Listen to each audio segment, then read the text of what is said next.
Oi pessoal, boa noite. Mais um Benkyokai da Kincho Jinkai, né? Começando.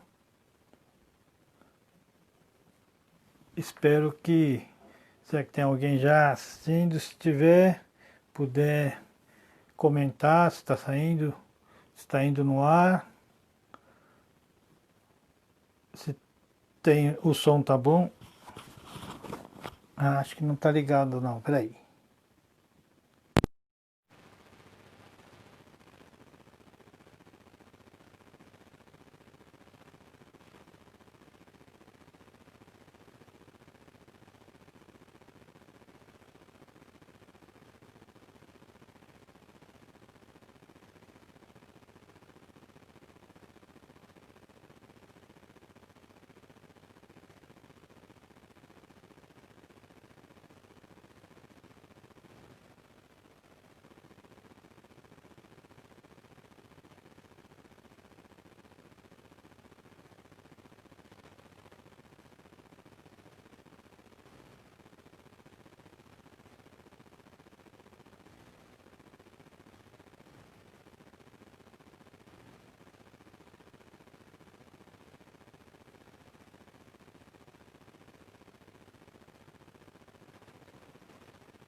Gente, falha técnica, o microfone não funcionou. Será que agora está saindo som?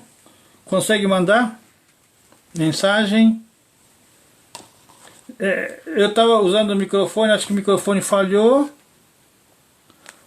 A tia me ligou falando que estava sem áudio. Será que está saindo som agora?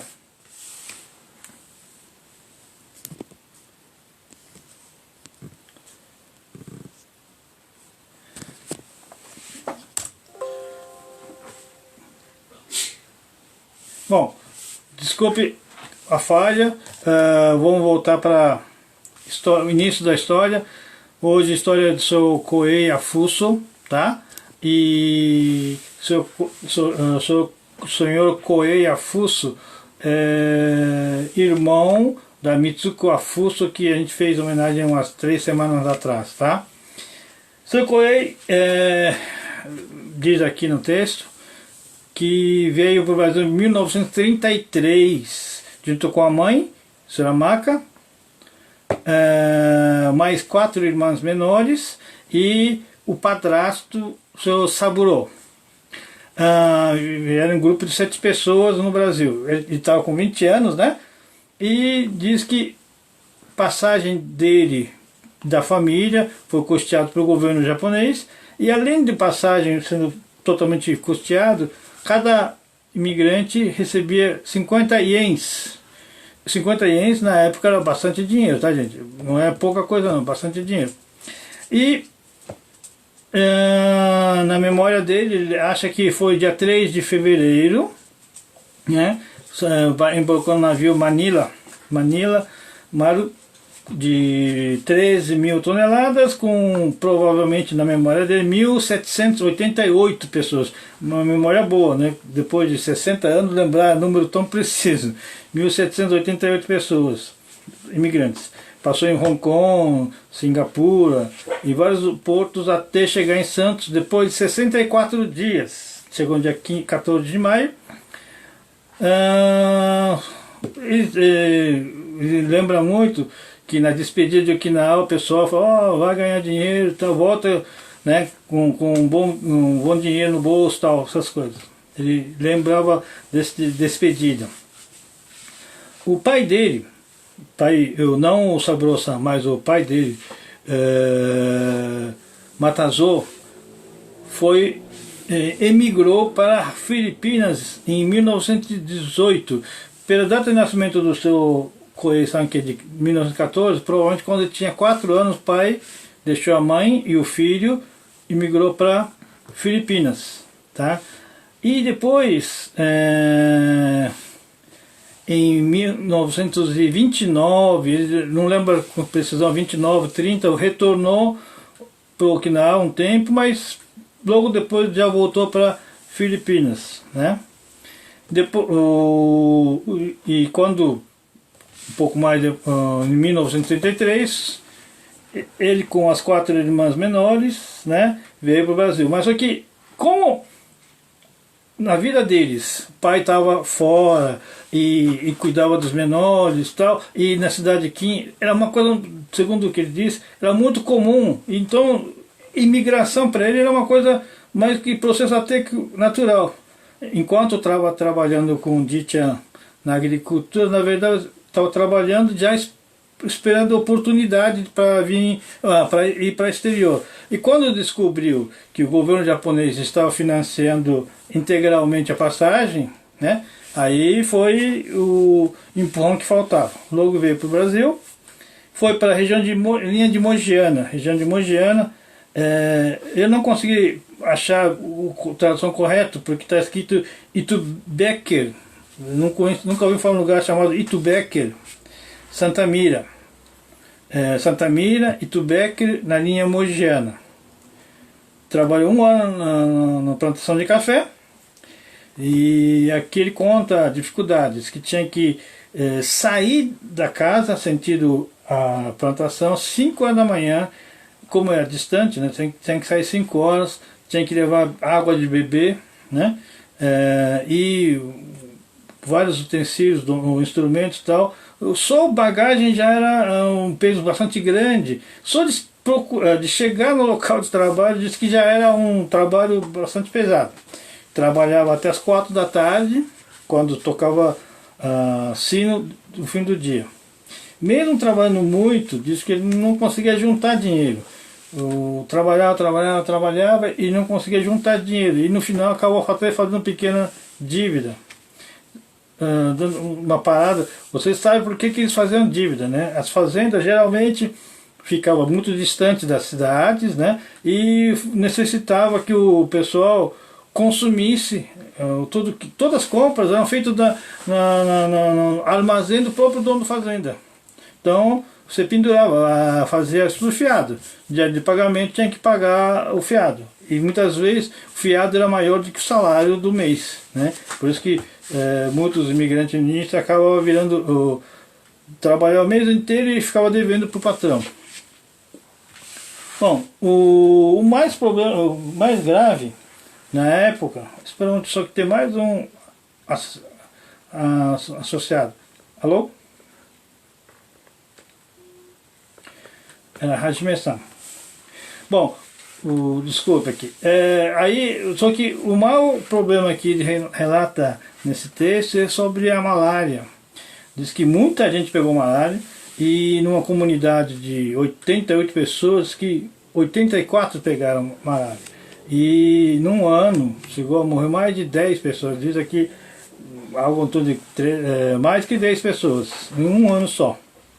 E o próprio pegou a malária e chegou a ficar com 42 graus de febre, e remédio via oral não funcionava, não tinha efeito nenhum. A única coisa que eles conseguiam fazer alguma coisa, tinha uma injeção, Bardan, não conheço, tá, começo Bardan, e aplicar 2 vezes por dia. Só que naturalmente não tem médico, não tem enfermeiro, então o próprio um aplicava no outro, né, entre os imigrantes.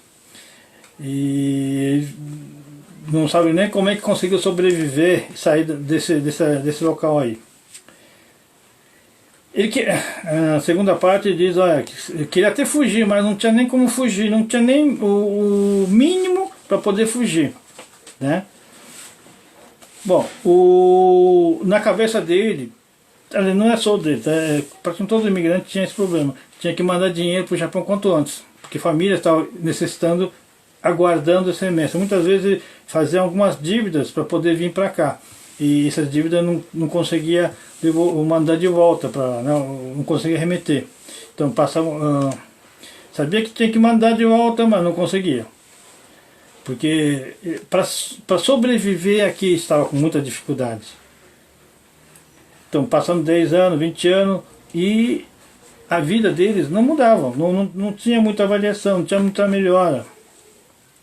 Então, para poder fugir, ele mudou para a região de Minas Gerais. Ele não especifica local de Minas, mudou para Minas e começou a plantar verduras, algumas outras coisas nessa região. Só que vivia aqui, dizia que era totalmente mato, abriu o mato, então diz aí que tinha lobo, torá. Torá é tigre, mas provavelmente deve ter confundido com onça. E manguçu. Manguçu é um animal chamado manguçudia, que é um animal da Índia, que foi levado para o Okinawa para diminuir a quantidade de cobras, né? Manguçu come cobra, mas no Brasil não tem manguçudia. O que tem aqui, provavelmente, ele estava querendo falar de arinhenha, né? Arinhenha, que é aquele bichinho bonitinho, até muita gente cria em casa como animal de estimação, mas é carnívoro e agressivo. Então, diz que esses animais estragavam muito a lavoura. Só que ao mesmo tempo, diz que muitas vezes era fonte de proteína. Diz que ele comia esses animais, caçava de tal forma que seria uma coexistência desses animais selvagens com ele. Então, depois ele afirma, nessa época ele se arrependia muito de ter vindo para o Brasil, porque se fosse desse jeito, ele teria sido muito melhor ter ficado em Okinawa. Queria fugir, abandonar tudo, só que não tinha nem condições financeiras nem para pensar em fugir. e conheceu muita gente que realmente tinha fugido. Muita gente do interior, antes de terminar o contrato de trabalho, né, não podia sair, porque tem contrato, mas muita gente fugiu à noite e fugiu a pé para São Paulo, para o Santos. Isso foram muita gente, tá? E aqui ele diz que conhecidos dele, alguns foram para a Argentina ou para outros países. Emigraram para outros países para fugir das dificuldades do Brasil. Então, como ele achava que a agricultura não ia conseguir fazer nada, mesmo trabalhando a vida inteira, diz que mudou para lavanderia, tinturaria e lavanderia. Ficou 22 anos trabalhando na lavanderia, mas em 67 novamente tomou decisão e mudou para bar. Eu não conheci pessoalmente, mas fiquei sabendo que ele trabalhava no bar. E que estava trabalhando até a época dessa entrevista. E com o tempo começou a melhorar e a vida começou a entrar nos eixos, e nessa época da entrevista ele já conseguia trabalhar, mas se divertindo um pouco, sentindo prazer em viver. Aí depois, terceiro start, ele tem um subtítulo aqui, minha esposa disse que era muito bonita. Bom, teve 8 filhos, 19 netos e 4 bisnetos nessa época, tá? Então a família cresceu muito. Só que tinha uma preocupação, né? Ele diz muito claramente que sabe que é natural, que teoricamente aceita, mas quando atinge dentro de casa ele fica meio receoso, meio preocupado, porque a vida de Nicei naturalmente já fala português, conhecem hábitos daqui, estão totalmente acostumados com a realidade do Brasil, e naturalmente casamento interracial é uma coisa, um processo natural. Sabe na teoria, mas complicado dele aceitar. Quando acontece dentro de família, ele fala, dá um tempo. E ele realmente sempre, aqui ele diz que tinha um pouquinho de restrição, dificuldade de aceitar. Apesar de concordar na teoria, tinha dificuldade de aceitar. E meio que por consequência disso, tanto Koei-san como esposa, incentivava os filhos a fazer Dekasegi. Como trabalhando como Dekasegi, ia vivenciar cultura japonesa e aprender na pele, né, como é que é no Japão, essas coisas. Então ele incentivava o Dekasegi. E no último, diz aqui que ele não falava isso muito externamente, não externava, mas no fundo ele tinha vontade que familiares dele conhecessem algum japonês e casassem com um japonês. Na parte final ele fala, olha, ele nunca pensou que ficaria tanto tempo no Brasil. Inicialmente a ideia de ficar pouco tempo e ir embora. 10 anos, 20 anos, e foi indo, quando percebeu, já está quase 60 anos no Brasil. Sofrimentos, luta, sofrimento muito, sim, constante. E a esposa dele comenta para ele de que esses anos todos, né, essa dificuldade toda que passou, parecia sonho, parece uma coisa não real, de tanto tamanho de dificuldade que passou e que naquele momento já estava mais tranquilo, então parecia sonho. E os Koei-san diz que recebeu a esposa quando ela tinha 17 anos, né? E atualmente agora está com 70. E brinca falando que a esposa ainda afirma que, olha, mas o espírito ainda é estudantil, de estudante. E quando ele olha as fotos antigas da esposa, fala, puxa, como era bonita. Aí ela e ainda o Koei-san brinca, né? Mas os traços continuam, tem mesmo jeito de dar risada. E tanto a esposa como ele também gostava de cantar hino de Kim Shogako. Qualquer dia eu vou tocar aqui, né? Porque muita gente está em dúvida. Como que é essa música que tanto falam, né? Kim Shogako. E vivia cantando de tal forma que até os filhos, netos, alguns já conheciam a música de cor salteado, cantava junto. Eu já disse em outros Benkyokais de que década de 70, toda reunião de Chojinkai, tipo Shinenkai, uma coisa assim, depois de um pouco bebido, os veteranos subiam na mesa, cantavam essa música, todo mundo junto, chorando de saudade e tal.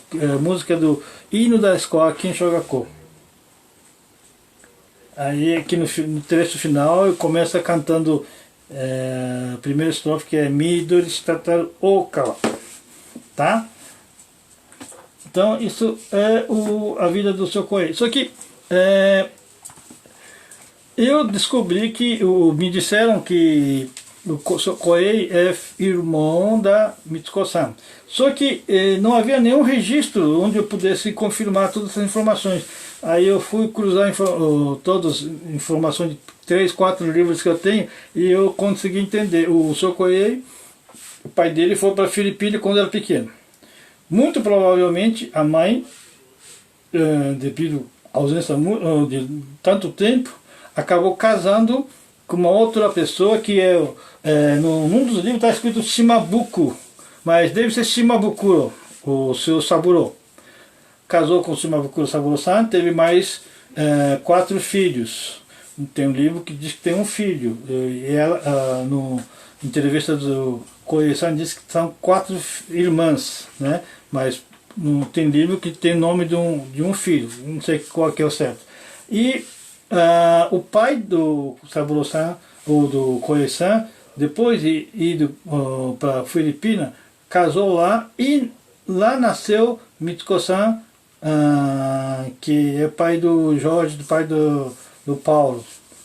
E quando retornou para Okinawa, o Koei-san já estava aqui no Brasil. Então, o Mitsuko-san, segundo a família dela, conheceu o irmão somente no Brasil. Quando Mitsuko-san veio para o Brasil para casar com o Koei-san, com Gin,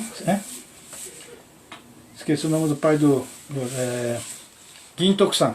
Para casar com Gin Toku-san, veio aqui e conheceu o irmão.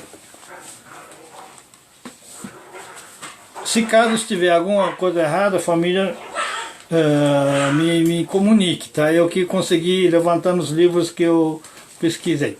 Bom, a primeira parte era isso. Antes de ir para a segunda parte, novamente, deixa eu fazer lembrete, né?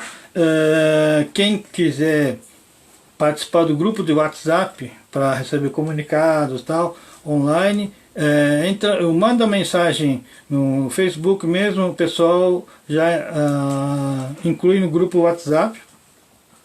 E também lembrando que tem o canal no YouTube Kincho BR, tudo junto, não é separado, tá? Kincho BR, tudo junto, onde todos os Benkyokais do passado estão disponíveis para ser assistido quando quiser, tá?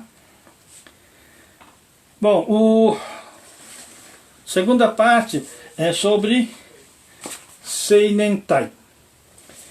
Eu tenho certeza que muitos, principalmente o pessoal um pouco mais velho, né, deve ter ouvido falar Seinentai, imigrante Seinentai. Só que eu acredito que são poucos que sabem bem o que vem a ser, quem são Seinentai dentro da Associação Kinchojinkai.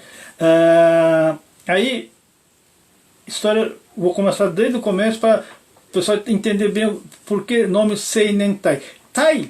Seinentai, Tai significa como se fosse tem uma conotação meio militar, porque é pelotão, batalhão, alguma coisa do tipo, né? Então quando eu, na minha infância, ouvia Seinentai, eu achava que era uma coisa militar. Mas a história acontece assim, Okinawa sofreu muito na guerra. Teve batalha terrestre, morreu muita gente, as ilhas ficaram totalmente devastadas. Com o fim da guerra, esforço de reconstrução, o governo japonês e o governo civil americano que veio a administrar incentivava muito a formação de Seinenkai em cada localidade, cada aldeia, cada bairro, incentivava para que os jovens, além de trabalhar no dia a dia, na sua sobrevivência, pudessem também formar um grupo para contribuir na reconstrução da cidade, do bairro e tudo mais. O governo incentivava isso, né? Então, um dos Benkyōkai, no começo, quando eu falo do Eisha de Kin, começou justamente nessa época, tá? Quando começava a ter necessidade de formar Seinenkai, né? Seinenkai para motivar, para ajudar na reconstrução, obrigar todo mundo a participar do Seinenkai. E Seinenkai naturalmente não são empregados da prefeitura. Então juntava para fazer atividades culturais e também ajudava na reconstrução. E isso foi inicialmente nível local, aldeias, depois nível municipal, em Kincho 5 aldeias, né, 5 distritos. Aí formava uma associação maior da cidade, organizando como se fosse federação das Seinenkai. E depois foi feito região norte de Okinawa, aí organizava, depois província inteira. Então foi montando uma estrutura para ajudar jovens, né? Seinenkai. E por extensão, numa certa época, então 51, 52 mais ou menos, nessa época,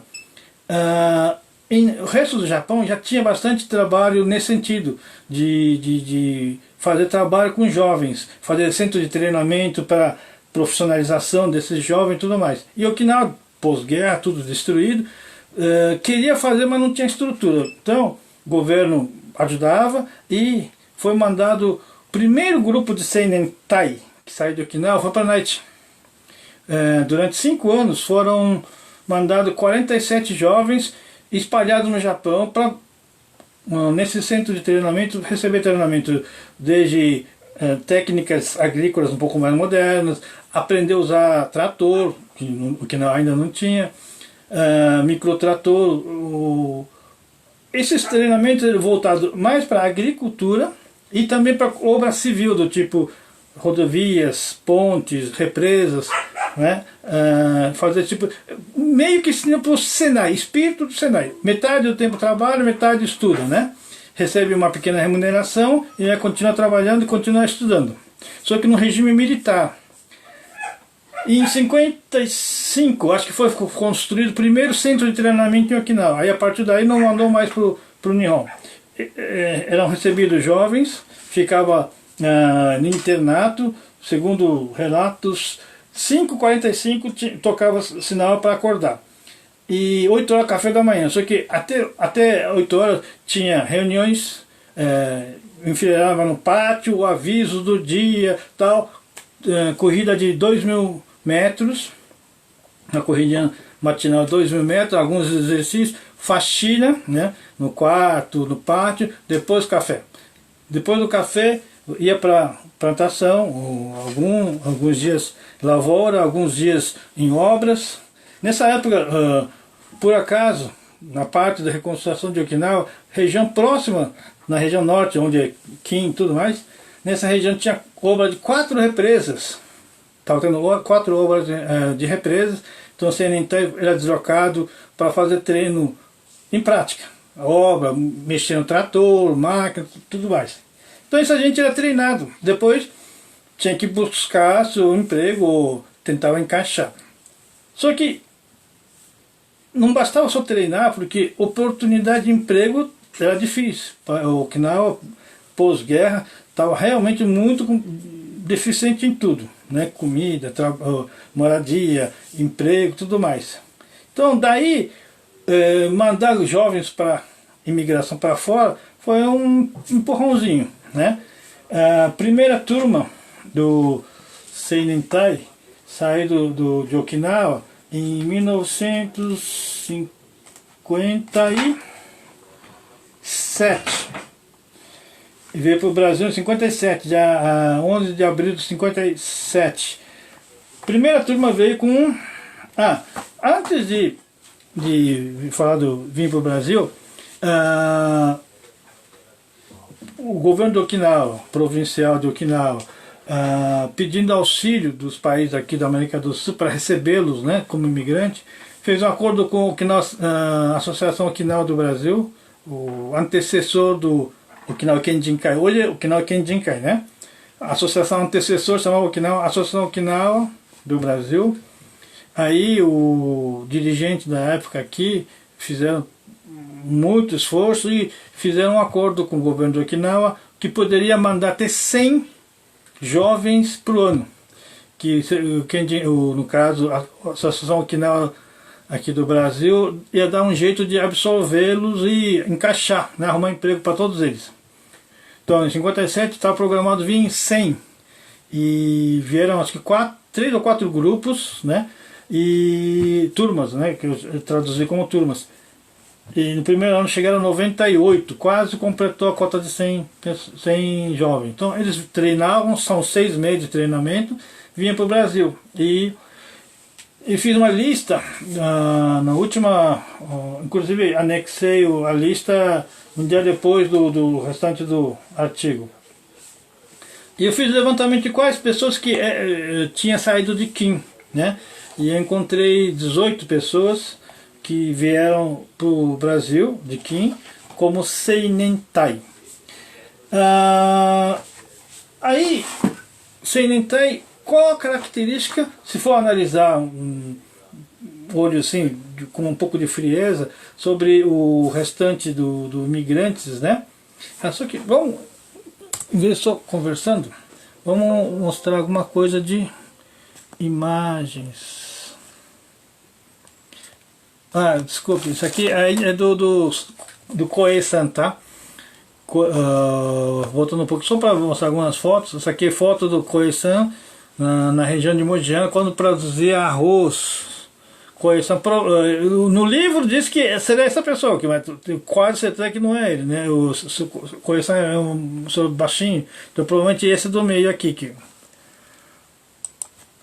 Koei-san com Mitsuko-san, que é mãe do Jorge, do Paulo, e a esposa, Tio-san, e outra irmã do Koei-san. Isso é em Okinawa, isso aqui é na região de... provavelmente a foto é do Nakidin. Deve ser festa de cerejeira de Nakidin, que acontece em, acho que... Nakidin... fevereiro, janeiro ou fevereiro, tem festa de cerejeira em Nakidin. Koei-san com a irmã, Mitsuko-san, aqui no Brasil. Aqui, olha, Kamado Afuso já foi homenageada aqui, recentemente. Essa aqui foi a primeira homenageada, Yoshi-san, Afuso Yoshi, mãe do Hajime-san, Koei-san, esposa Tio-san. Essa senhora é Yonashiro, Yonashiro Nobachan. Eu não tenho muito contato com a família, né? Eu estou esperando alguma manifestação da família para fazer a tradução. Eu tenho texto dela e do marido dela também, num livro antigo. E aqui no canto, quase não dá para ver, mas é o senhor Seikichi Nakata. Aqui o casal com Yoshi-san. Bom, aqui começa o Seinentai.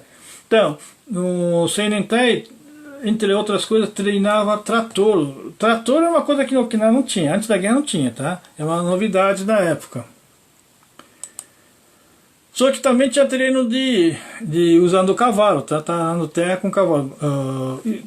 Rapaziada que tá no fundo aqui, é tudo assistindo, tá? Esse é o grupo do segunda turma do Seinentai, no caminho do Brasil. E todos eles com terno. Então, qual a diferença do Seinentai com imigrantes pré-guerra? Imigrantes pré-guerra, a grande maioria não tinha muito estudo, né? Vindo de cidades do interior, das regiões mais pobres, não tinha muito estudo, e por exigência do governo brasileiro tinha que vir em família, com famílias que tivessem se possível, no mínimo 3 adultos trabalhando. Não adiantava vir um casal com 5 filhos pequenos que eles não aceitavam, né? Tinha que ter bastante mão de obra. Tanto é que o Koei-san veio com 7 pessoas, mais 3 adultos, né? Porque o Koei-san, a mãe e o padrasto, né? Vieram 4 crianças, mas pelo menos 3 adultos tinham, né? Para trabalhar. Então o Seinentai não. Seinentai é uma novidade. Todos eles têm estudo. Para entrar no Seinentai tinha que ter segundo grau completo, que não era muito comum na época, tá? Então tinha que ter segundo grau completo. Então muitos bem instruídos e cada um veio sozinho, né? Então tem a vantagem, em algumas vantagens e outras desvantagens, porque atividades que eles eram direcionados nas lavouras, eles sentiam muita dificuldade, porque você trabalha sozinho, se matar, mas produtividade é limitada, você não consegue juntar tanto dinheiro que nem a família. Quando tiver 4, 5 pessoas trabalhando, você consegue juntar dinheiro mais fácil, né? Eles não, tinha que trabalhar, tinha que cuidar de si, tinha que lavar roupa, né? Cuidar de si e de produção. Então tiveram um pouco de dificuldade. Tinha vantagem da leveza, da agilidade, ou seja, não gostou daqui, para ele mudar sozinho era muito fácil, do que você fazer uma família de 5, 6 pessoas mudar é complicado. Eles, como eram solteiros, então agilidade de movimentação, possibilidade tinha, só que tinha dificuldade de produzir, de crescer, que era muito devagar, né? Esse era o comentário deles. E outro problema, devido a esse perfil muito diferente desse Seinentai, com mais formação, com muito... Sabe, uma das coisas que treinamento Seinentai sempre procurou fazer com jovens é implantar nesses jovens vontade, sabe aquele vontade de mudar o mundo, construir tudo, eles chamam de espírito de pioneiro, de avançar, de crescer, fazer alguma coisa, fazer uma revolução no mundo. Então esse espírito muito, às vezes, ousado, e vindo para o Brasil, começaram a ter um pouco de dificuldade de relacionamento com os pré-guerra, os que vieram antes da guerra. Porque pessoas que vieram antes da guerra vieram com outra mentalidade, sofreram muito, com certeza, e vendo jovens muito audaciosos em muitas coisas, achavam, o pessoal pensa que chegou agora, querendo fazer um monte de coisas, então começando a ter um pouco de atrito, e tiveram um pouco de dificuldade. Motivo pelo qual também o Kincho Jinkai no início teve dificuldade de juntar pessoa do Yaká com o Kin. O Yaká, a pessoa do Yaká é uma imigração um pouco mais antiga, então a imigração um pouco mais recente teve um pouco de atrito, tá? Isso infelizmente ocorreu. Voltando à figura, aqui eu consegui identificar o senhor Ginoza Hirosan, deve ser esse rapaz aqui. Ginoza-san não é Shimanchu, ele é pessoal de Nagô, ele era de Nagô, mas casou com Shimanchu, Kinchu, então ele hoje é associado, tá? Outra foto. Essa foto é formatura, é fim do treinamento do geração do turma. Aqui identifiquei o Kumaseio. Deve ser irmão Sadao-san. O Kumaseio é pai da Taiko-san, do Gerson, né? Então é Shimanchu, tá? Aqui no meio tá o presidente do Okinawa Kenjin, na Okinawa, Associação Okinawa do Brasil, Shiroma, né? Parece que por acaso estava viajando para Okinawa e participou da formatura do Seinenkai. Aqui, 10ª turma. E 10ª turma, eu incluí essa foto por causa do seu Shinzato Takashi, também Shimanchu, pai do ex-presidente Isao. Essa foto foto de comemoração, festividade de comemoração de 50 anos da imigração japonesa no Brasil. E o Seinentai, né, o rapaziada, participou dessa festa. Está aqui novamente Ginoza Hiroshi-san.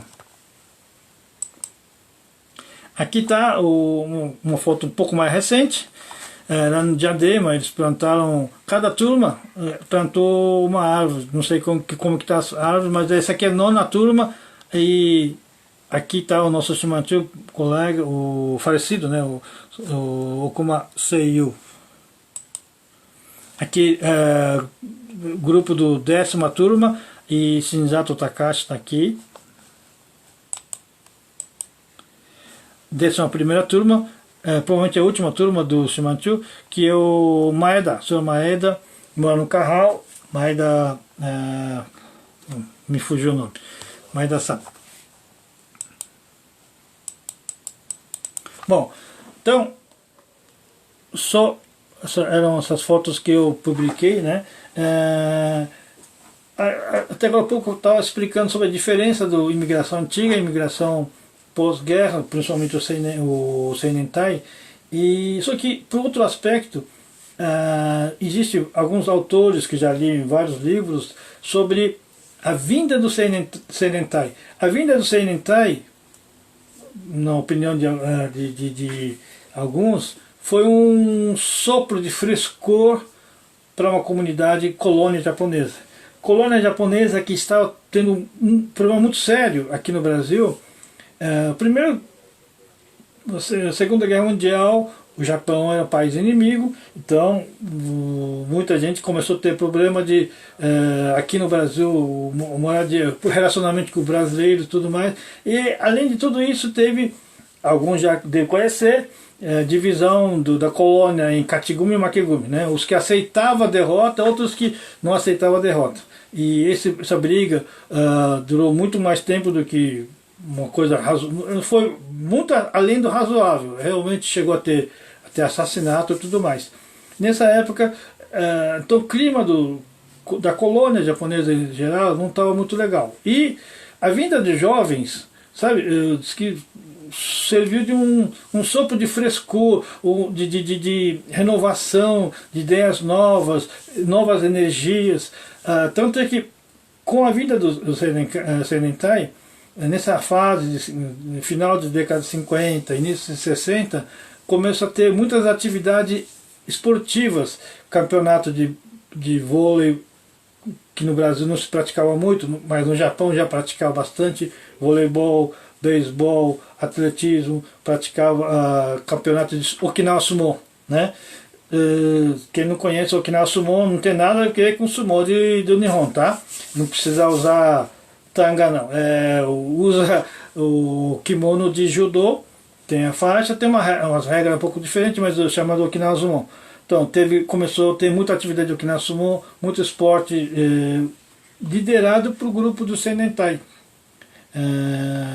E também Seinentai, lembrando também que Seinentai, grande maior parte eram rapazes, mas teve um pequeno grupo de moças também recebeu treinamento, só que as moças treinavam 3 meses, não 6 meses, 3 meses, e várias vieram para o Brasil, inclusive esposa do Shinzato Takashi, recebeu treinamento em Okinawa, não imigrou como Seinentai, veio com a família, né? Mas recebeu treinamento em Okinawa e casou aqui com o seu Shinzato. Então o Seinentai teve auge, pelo menos em termos de imigração, final de 50 até 60. Depois, quando chegou a época do seu Maeda, 11ª turma, caiu muito procura dos jovens de Okinawa para Seinentai. Por quê? O Japão começa a entrar na fase do chamado, aquele famoso milagre japonês.